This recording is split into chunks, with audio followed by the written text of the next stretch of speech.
They expected thunder and lightning, but all they got was the quiet of a snow-covered night. My friends, that's the kind of silence they never see coming. They're ready for explosions, for shouting matches, for fiery words that they can twist back on you. They're prepared to meet the storm head-on, because storms are predictable. You can build a shelter for rain. But what they can't prepare for is nothing. And that nothing isn't really nothing. It's the stillness that pulls the rug out from under their control. Before we dive deep, hit that like button, subscribe, and turn on notifications, because what I'm about to share might just change how you see every broken relationship, betrayal, and manipulation in your life. Hey folks, imagine this. You're watching a magician on stage. Every time he pulls a rabbit from the hat, the crowd claps because they expect the trick. You've seen it 100 times, but tonight he reaches into the hat and pulls out nothing, just emptiness. And the crowd doesn't know whether to clap, laugh, or gasp. That's what silence does. It removes the trick they depended on to control the show. Without it, they don't know what to do with themselves. For years, maybe you've been feeding them reactions like candy. They push, you pull, they throw the hook, you bite, they stir up drama, and you dive in to clean it up. You thought that's what love looked like. Proving, explaining, justifying, even begging. You told yourself, if I can just make them understand, they'll see my worth. But folks, here's the hard truth. Most people who play games with you aren't looking to understand. They're looking to control. It's like giving your car keys to someone who doesn't even know how to drive. They'll keep stalling, crashing, and then blaming you for the dents. And every time you react, you're handing them the keys all over again. They expect you to be predictable, because predictability is power.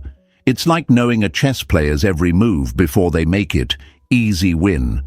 But the moment you pick up your pieces, stand up from the table, and walk away without a word, game over. They can't win a game you're not playing. Here's the lie we've been sold. If you love someone, you fight for them. Sounds noble, right?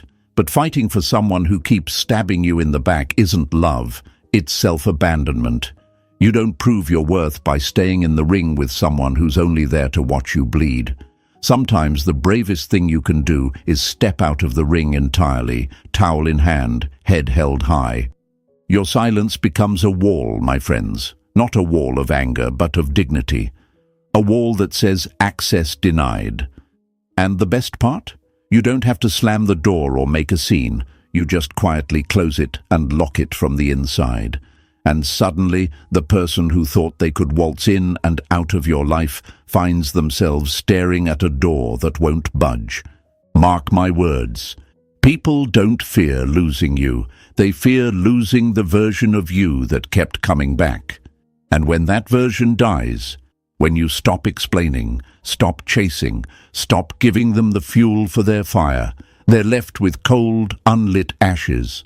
And let me tell you, folks, ashes don't burn twice. So, as we move forward today, remember this. You don't have to match their chaos to win. You don't have to scream to be heard. You don't have to set yourself on fire just to keep someone else warm. Stand firm, stay calm, choose silence, and let that silence speak the truth they've been running from. Write this in the comments right now. I choose peace over chaos. Say it out loud, my friends. Feel it in your bones. And don't forget, press that like button, subscribe, and stay with me, because what's coming next will show you exactly why what they least expect will shatter them from within. Number 1, they expected fire. You gave them ice. Sometimes the deadliest blow is delivered without raising a single hand or even a single word. They were ready for an inferno. They were braced for the flames of your outrage, the screaming winds of your anger, the heavy storm of your tears. They had their defenses up, waiting for the impact of your emotional punch. In their mind, they had the scene mapped out. How you'd plead, how you'd explain, how you'd unravel. They were ready to twist your words, to weaponize your pain, to feed their ego with the proof that they still had control over you. But instead of fire, you gave them ice. And my friends, nothing cracks a person's confidence faster than the freeze they never saw coming. Imagine this: two opponents in a boxing ring.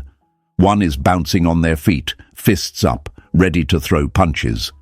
The other just stands there, relaxed, breathing steady, not swinging back. At first, the opponent feels confident. They're not hitting me, I'm winning. But the longer it goes, the more they realize they can't land a blow either. They can't provoke a reaction, and soon they start to tire, not from the fight, but from the emptiness. That's the power of giving them ice. It's not passive, it's strategic. And in their mind, the questions start to creep in. Why aren't they reacting? Have they stopped caring? Have they moved on? Did they find someone else? Are they laughing at me behind my back? These questions don't just linger, they multiply. They turn into late-night thoughts that keep them staring at the ceiling, replaying every moment, every word, every fight, searching for a clue. That's when they start to feel the chill of your silence.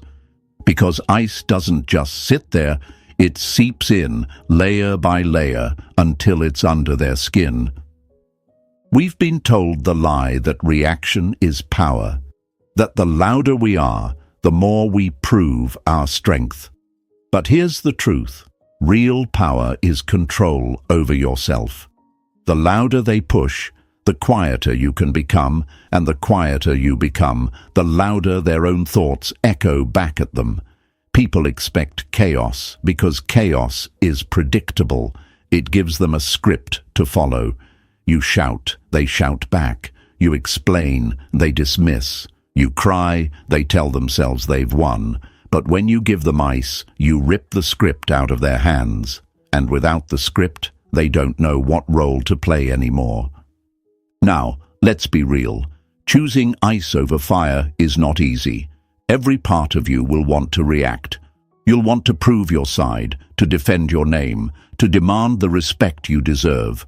You'll feel the fire in your chest begging to be unleashed. But my friends, fire burns fast and dies quickly. Ice lasts. Ice preserves your dignity long after the fire would have burned you out. And I know what you might be thinking. If I don't react, they'll think I don't care. Let me break that lie right now. Your reaction never proved your care. It only proved your availability. Care is shown through consistency, through mutual respect, through reciprocity, not through letting someone pull your strings like a puppet. Silence doesn't mean you don't care. It means you care about yourself enough to stop letting someone else's chaos dictate your peace. Think of it like this. You're standing in a room and someone keeps throwing balls at you. Each time you catch one, they throw another, faster and harder. You get tired, but you keep catching them because you think that's what you're supposed to do. Then one day you just let the ball drop. You don't catch it, you don't throw it back, and they freeze because now they're holding all the energy they meant for you, and they have no idea what to do with it. That's ice. This is the part where they start trying harder to provoke you. Maybe they post cryptic things online, hoping you'll bite. Maybe they send you short, cold messages, hoping to pull you back into explaining yourself. Maybe they act as if they don't care at all, pretending your silence means nothing. But behind that act, their ego is twitching. Because what they expected was the same old reaction, the same old pattern, the same old you. And now they're meeting a version of you they can't control. And here's the beauty of it. Ice is not absence. It's presence without submission. It's being there, but unreachable. It's looking them in the eye and letting them know, without words, I am not who I was. You don't get that version of me again.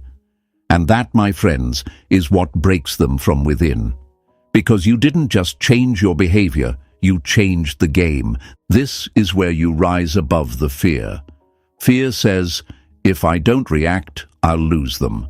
Strength says, If I have to keep reacting to keep them, I've already lost myself. And once you truly believe that, you stop fearing the cold. You start embracing it, because you realize that the ice you're giving them isn't about punishing them, it's about protecting you. It will be difficult at first. The urge to fire back will hit you in waves, but each time you resist, you'll feel something powerful, your control returning.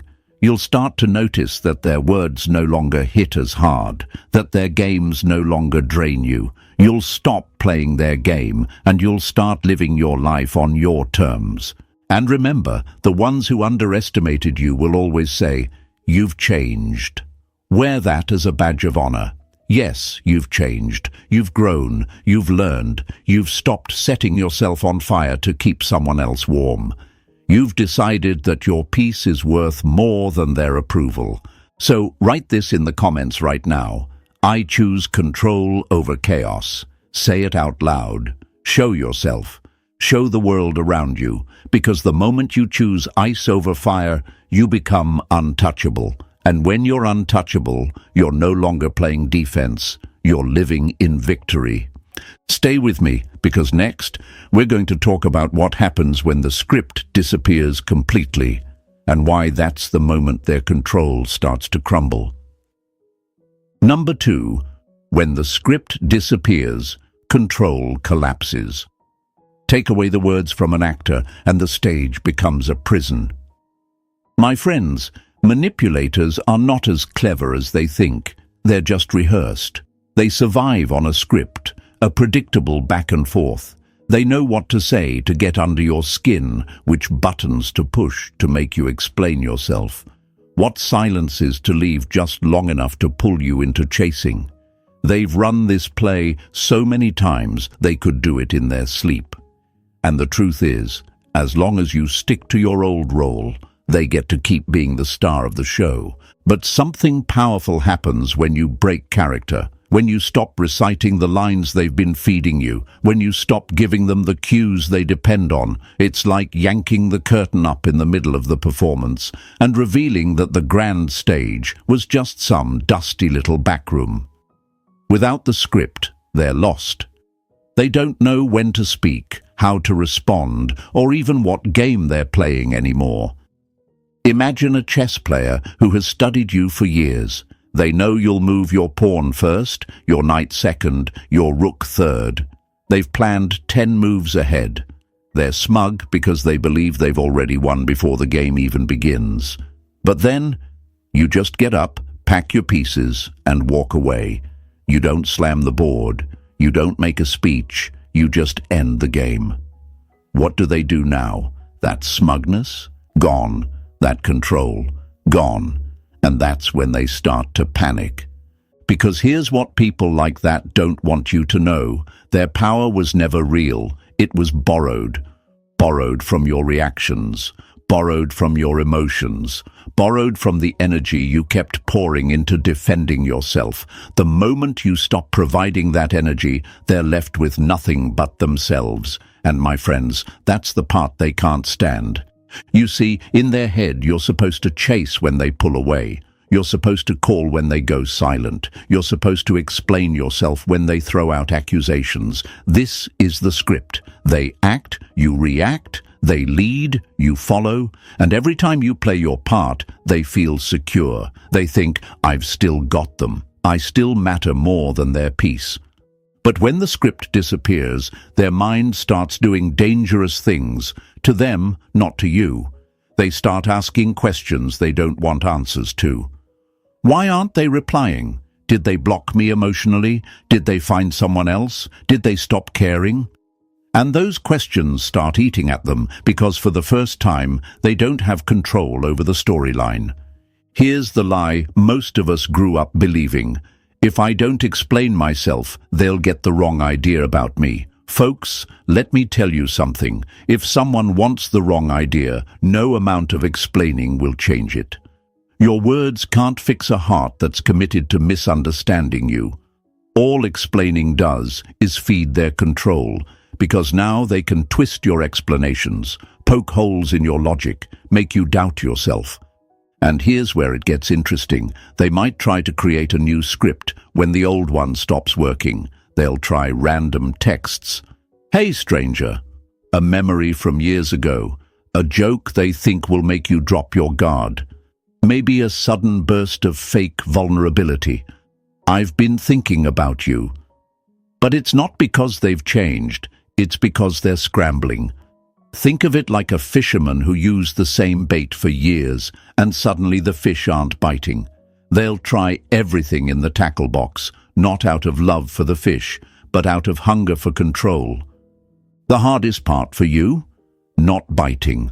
Not stepping back onto the stage just because they've thrown you a new line. Because the moment you step back in, they start writing the same old story all over again. You'll find yourself right back where you started, reacting, explaining, defending, while they sit back and enjoy the power. But here's the thing, when you refuse to pick up the script, something shifts inside you. You stop feeling like you're trapped in their story, and you start realizing you can write your own. You start noticing the peace that comes from not responding. You start tasting the freedom of not having to play their game. And they feel it too. Oh, they feel it.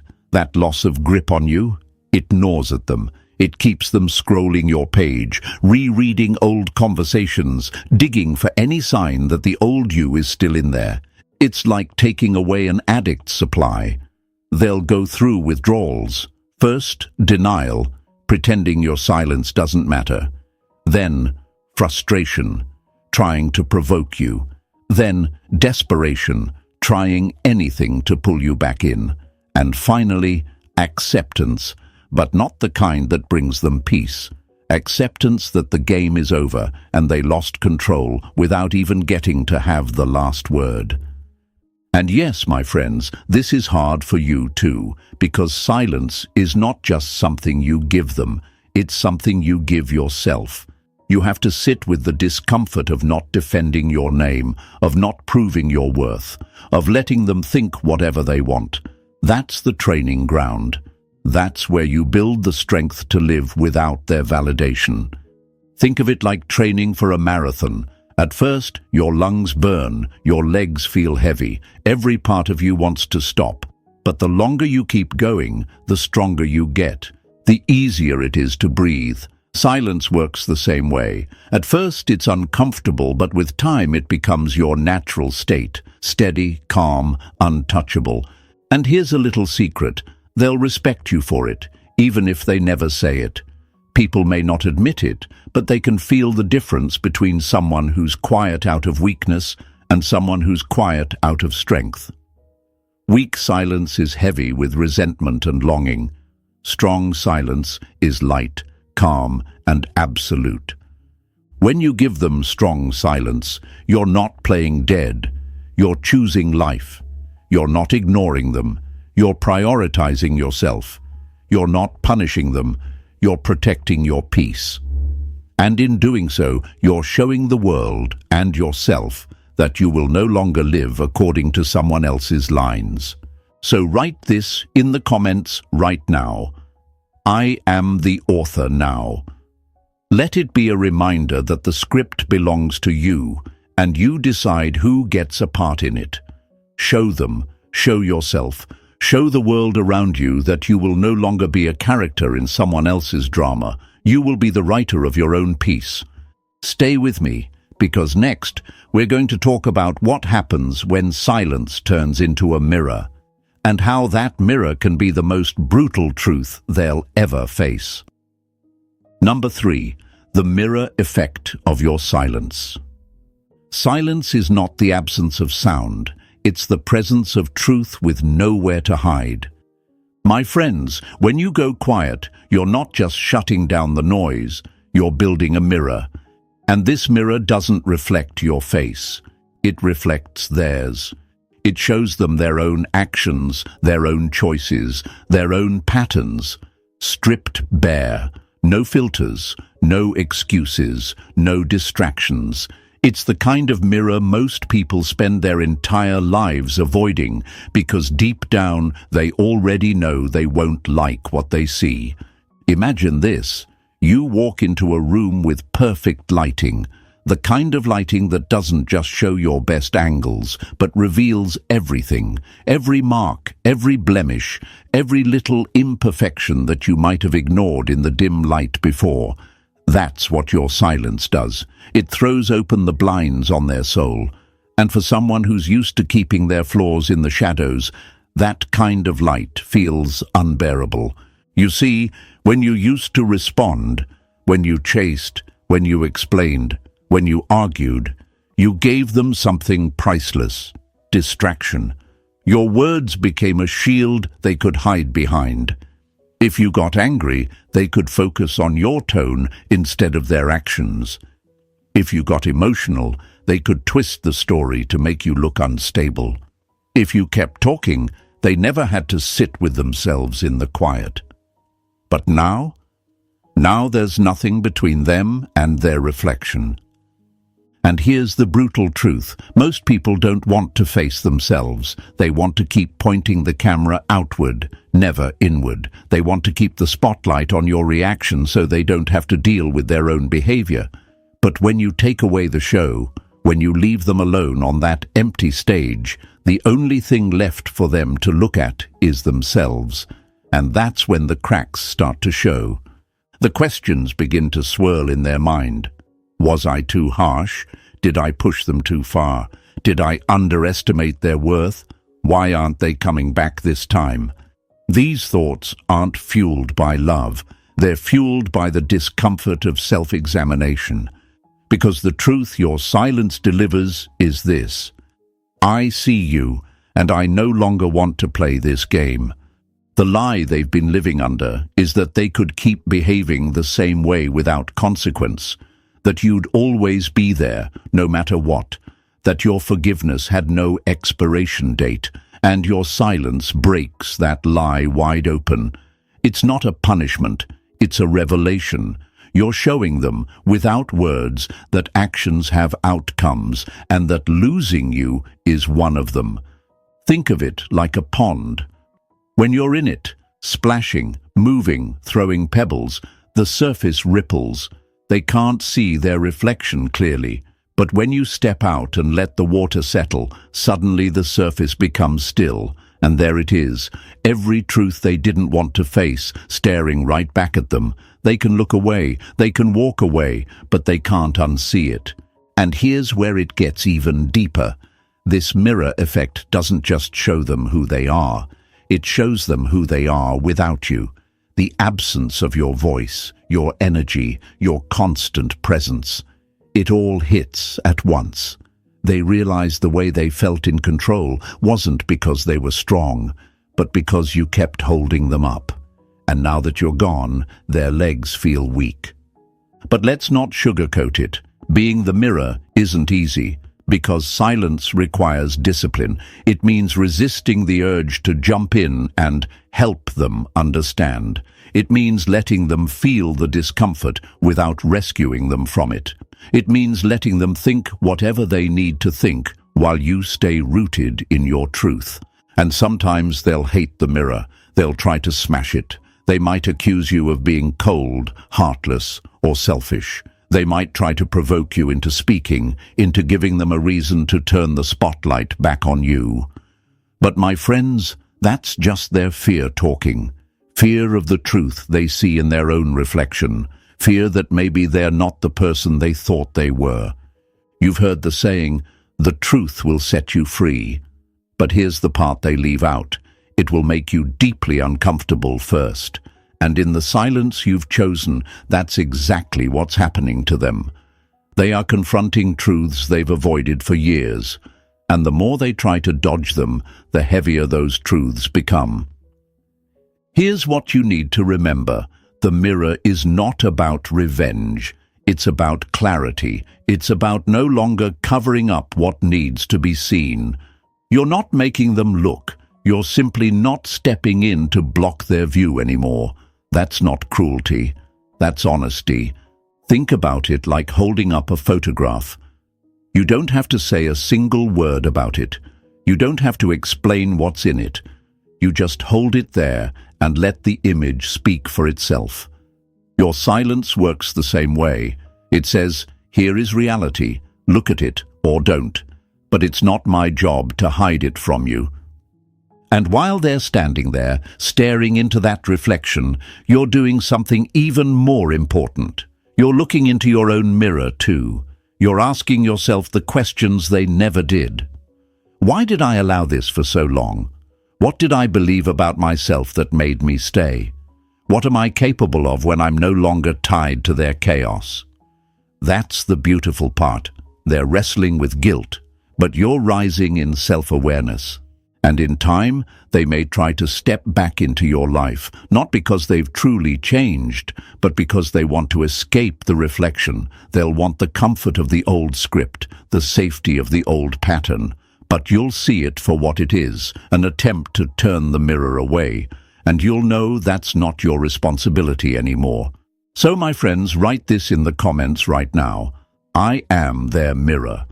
Say it with your chest. Show yourself, show the world around you that your silence isn't weakness. It's a reflection of strength. You're not running away from the truth. You're standing so firmly in it that it reflects back on anyone who dares to come close. Stay with me, because next we're going to break down what happens when you not only hold up the mirror, but shatter the pattern entirely, and why that's the moment everything starts to crumble for them. Number 4. The breaking of the pattern. Patterns are comfortable prisons. The moment you break them, the walls start to fall. My friends, people don't realize how much of life runs on patterns until the pattern is gone. Human beings, yes, even the manipulative ones, live off rhythm, routine, and predictability. It gives them a sense of control. It tells them, I know how this will go. And when it comes to you, they've memorized the steps. They know how to make you react, how to keep you engaged, how to pull you back just when you start drifting away.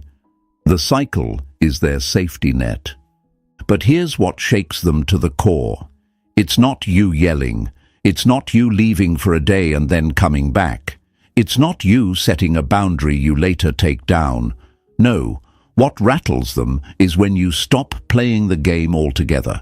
When you don't just pause the cycle, you end it. That's when the collapse begins. Think of it like a favorite TV show they've watched for years. Every episode is predictable. Same intro, same characters, same plot twists. They complain about it sometimes, but deep down, they like knowing what's coming. Then one night, they sit down to watch. And there's no episode, no explanation, no next week teaser. Just silence. The channel's gone. That's the kind of emptiness your absence creates. It's not a missing piece of the puzzle. It's the puzzle disappearing entirely. For them, the pattern was everything. Your reactions, your messages, your attempts to fix things. These were their proof that they still had access to you. Even the arguments gave them comfort, because arguments meant connection, and connection meant control. They didn't care if it was healthy or toxic, as long as it was predictable. But when you break the pattern, you send a message they didn't believe you were capable of sending. I'm no longer available for this. And that, my friends, is when their mind starts scrambling. They're like a dancer waiting for the music that never plays. They can't perform their steps without the beat you used to provide. And here's the thing, breaking the pattern doesn't just disturb their rhythm, it forces them to face the truth they've been avoiding, that their sense of control was built entirely on your willingness to participate. Without you, the cycle doesn't spin. Without your reaction, there's no drama. Without your attention, there's no stage. Of course, they'll test you. Oh, they will. They'll poke at the old weak spots just to see if you're still the same. They'll send that one message they know always got a reply before. They'll bring up an old memory, throw out a little insult, or drop a breadcrumb of fake vulnerability to lure you back in, because if they can get you to react even once, they can start building the pattern again. And if they can build it again, they can believe they still have you. This is where your strength gets tested. Because breaking the pattern isn't just about doing something different once. It's about doing it consistently.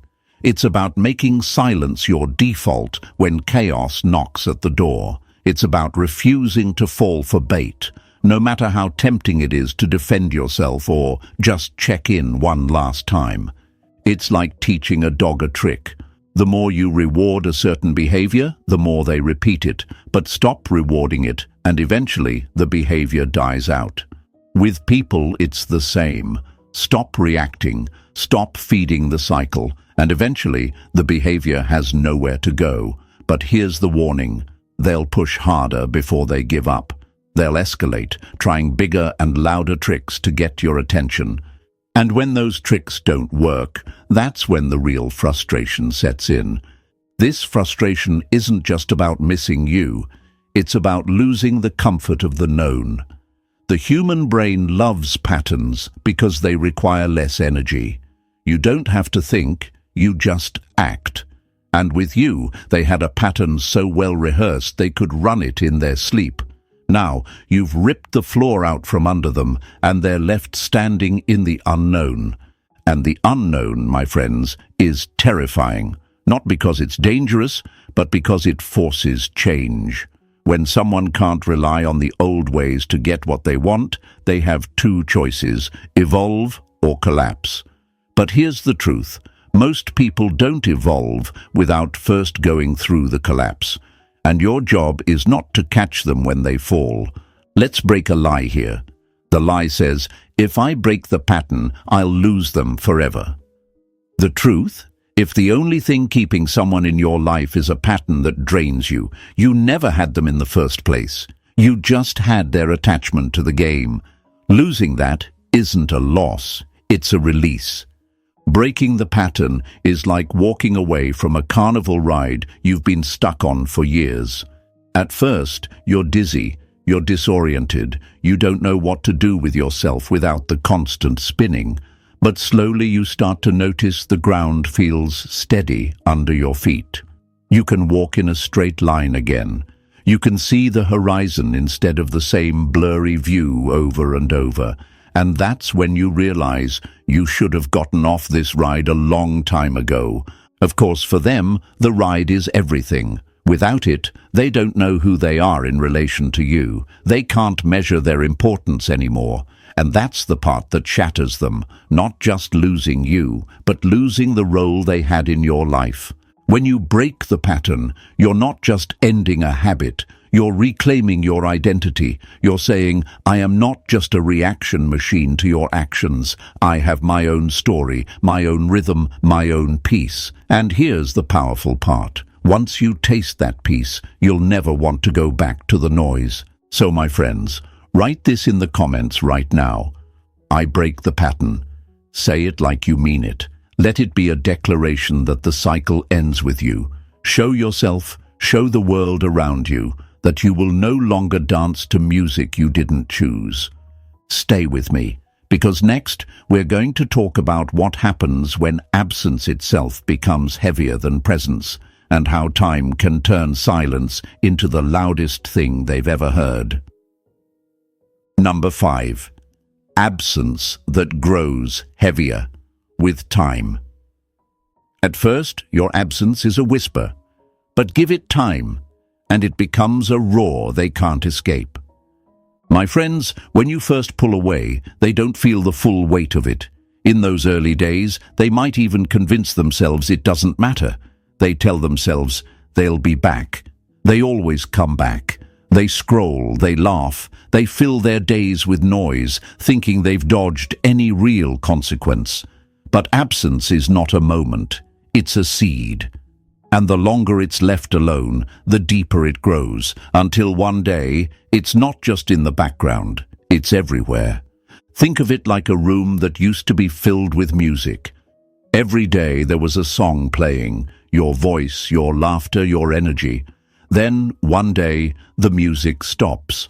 At first, they don't notice. The silence is almost refreshing, but as the hours stretch into days, they start to hear the hum of the fridge, the creak of the floorboards, the ticking of the clock. Every little sound feels louder because it's filling the space the music once claimed. That's what your absence does. It turns the ordinary into a reminder of what's missing. And it's not just about your physical absence, it's the absence of your energy, your presence, your predictable availability. Before they could count on you replying within minutes, on you showing up to smooth things over, on you being the steady hand that held their chaos together. But now, they look down at their phone and see no new notifications from you. They check your social media and see nothing directed at them. They walk into a room and you're not there. That constant presence that once anchored them has turned into an echo, and that echo grows heavier every day. Here's the truth. They might not miss you for who you are at first. What they miss is the feeling of being able to reach you at any time. They miss the comfort of knowing you were always there to react, to respond, to reassure. It's not love they lose first, it's control. But as time passes, absence works like a mirror and a magnifier. It forces them to confront what they lost, and it magnifies all the little ways they took it for granted. I've seen it happen over and over. Someone underestimates the loss until one random moment shatters their illusion. Maybe it's a place you both visited. Maybe it's a photo that pops up in their feed. Maybe it's a joke only you two understood that suddenly isn't funny without you there to laugh. That's when absence shifts from a faint shadow to a presence they can't shake. It's like carrying a backpack you don't notice at first. You think it's light, easy to manage. But as the hours pass, it starts to dig into your shoulders. Every step makes it feel heavier. By the end of the day, you can't ignore it anymore. That's what time does to your absence. It adds weight. The longer you stay gone, the more it presses down on them. And let's break a lie right here. The lie says, if I stay silent, they'll forget about me. The truth, if you stay silent with strength and certainty, you become unforgettable, not because you're chasing them, but because you stopped. People remember the ones who walked away with dignity far longer than the ones who stayed and fought for scraps. Of course, they'll try to shake off the feeling. They'll distract themselves, surround themselves with people, drown in work, fill their nights with noise. But quiet moments are unavoidable. Lying in bed before sleep, driving alone, sitting in a cafe where you once sat together. In those moments, absence doesn't just whisper, it screams. And the cruel part, the scream is in their own head. It's their own thoughts replaying everything they lost. Your absence also creates a dangerous thing for them, uncertainty. If they were sure you'd come back, they could relax. If they were sure you were gone forever, they could grieve. But when you give no clues, no breadcrumbs, no signs, their mind becomes the battlefield. They wonder if you're happy without them. They wonder if you've found someone else. They wonder if you've even thought about them at all. And that wondering eats at them more than any angry confrontation ever could.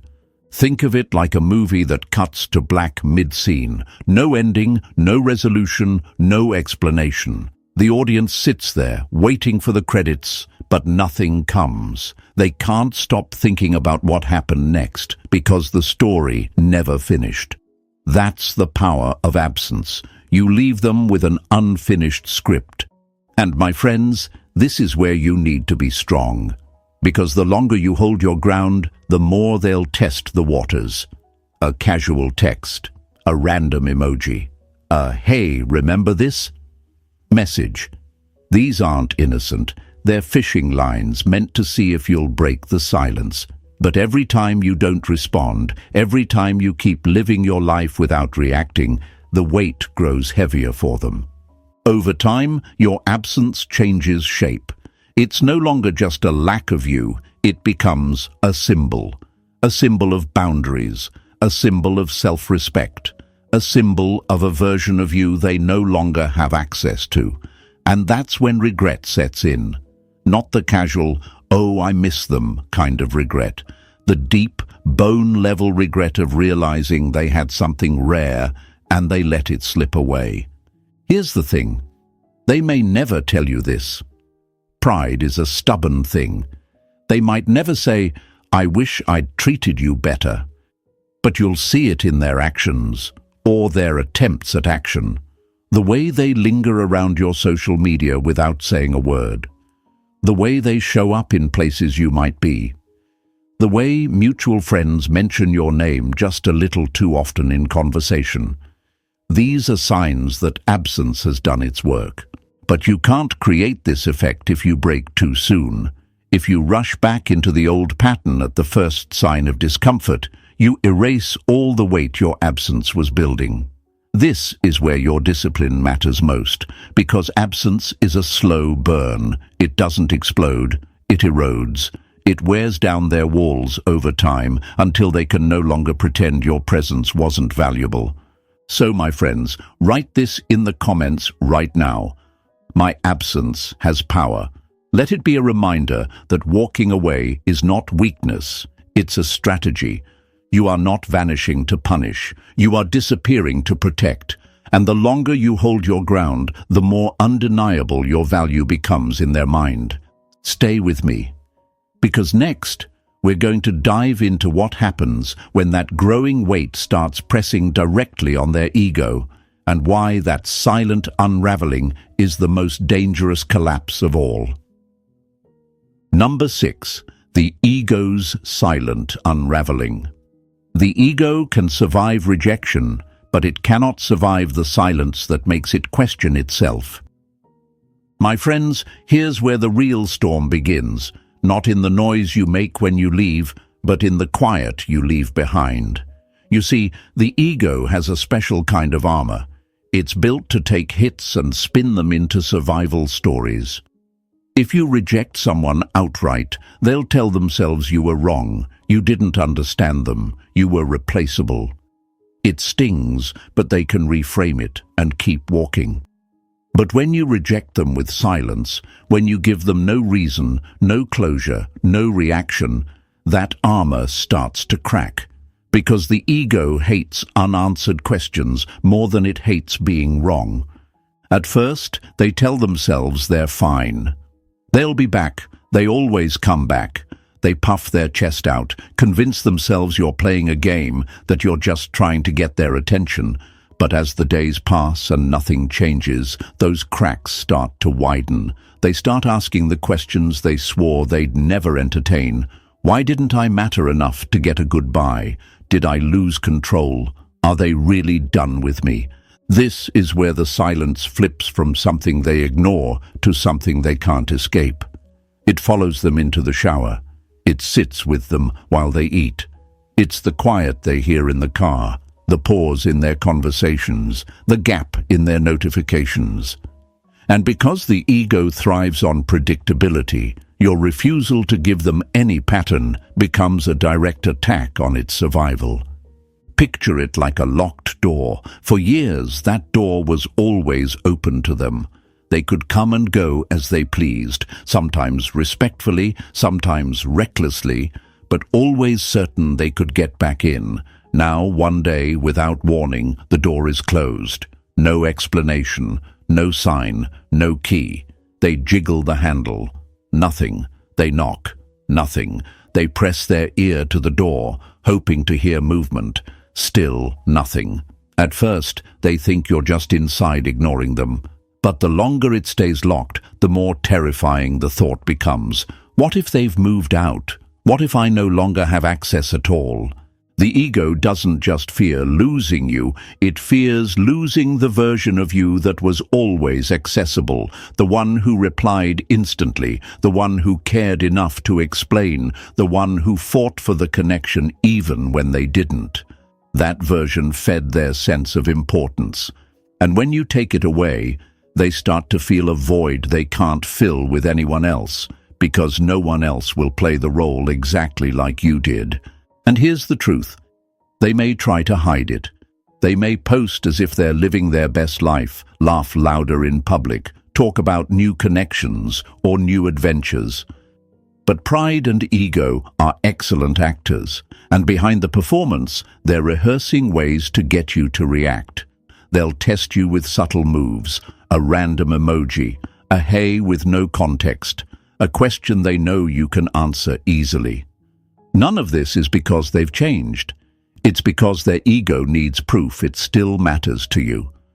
The lie they tell themselves is this: if I can get them to react, I still have power.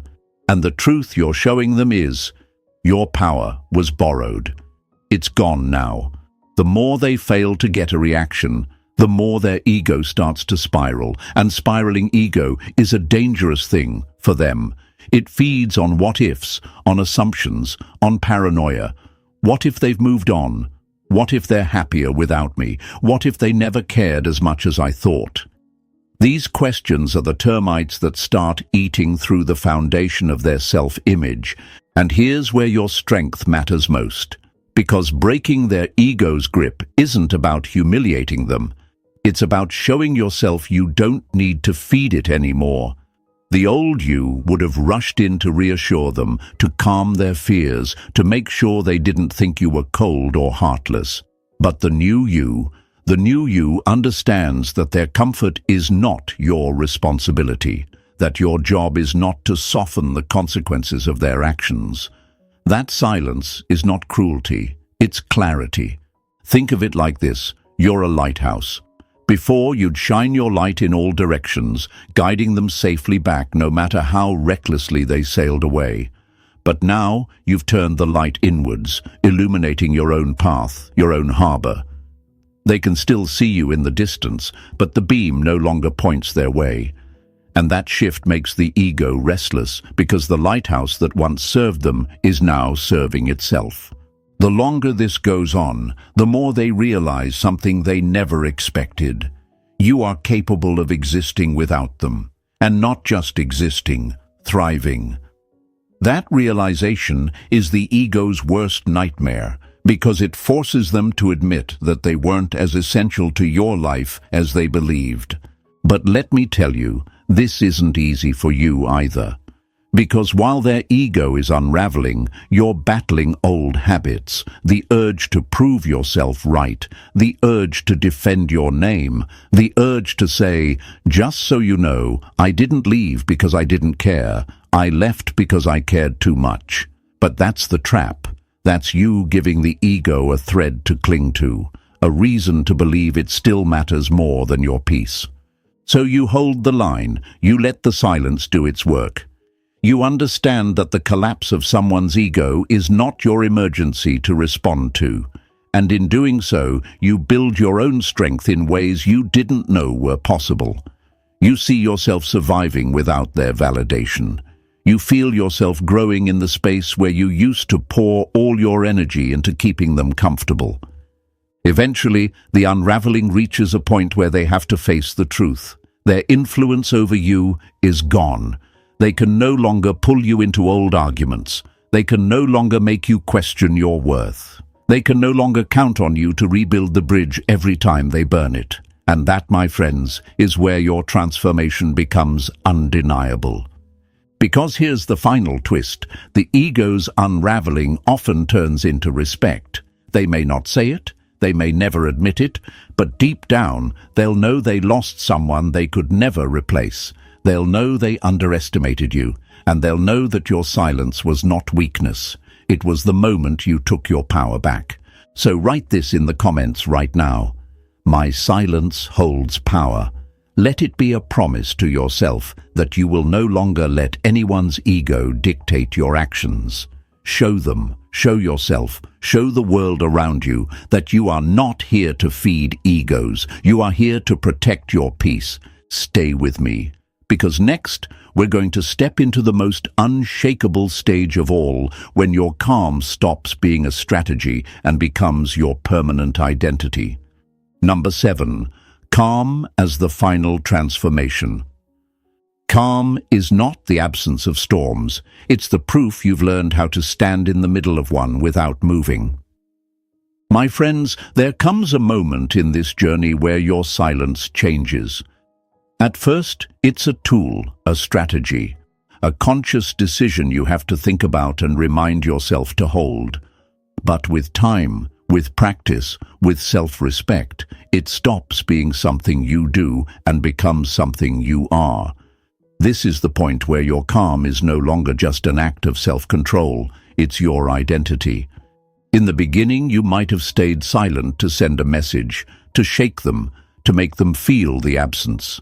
You might have been curious to see how they'd react, and that's fine. Strategy is how most transformations begin. But the real shift comes when you're no longer doing it for them at all. You're not trying to provoke, to teach, or to prove anything. You're simply protecting your peace because you've finally realized it's priceless. And that's when they feel the deepest shift of all, not because you've gone quiet, but because your silence no longer belongs to them. It's not about them anymore. It's about you. Calm, in its purest form, is untouchable. It's the kind of presence that doesn't need to announce itself. When you walk into a room, people feel it without you having to say a word. It's in your eyes, steady, unhurried. It's in your posture, rooted, grounded. It's in your voice, clear, without edge or desperation. That kind of calm doesn't waver when someone tries to provoke it. It doesn't flinch when someone throws bait. It doesn't crumble when someone with a history of getting under your skin tries again. And the truth is, calm is terrifying to those who once thrived on your chaos. They were prepared for the old you, the one who reacted, who defended, who explained, who fought to be understood. They knew exactly how to keep you spinning.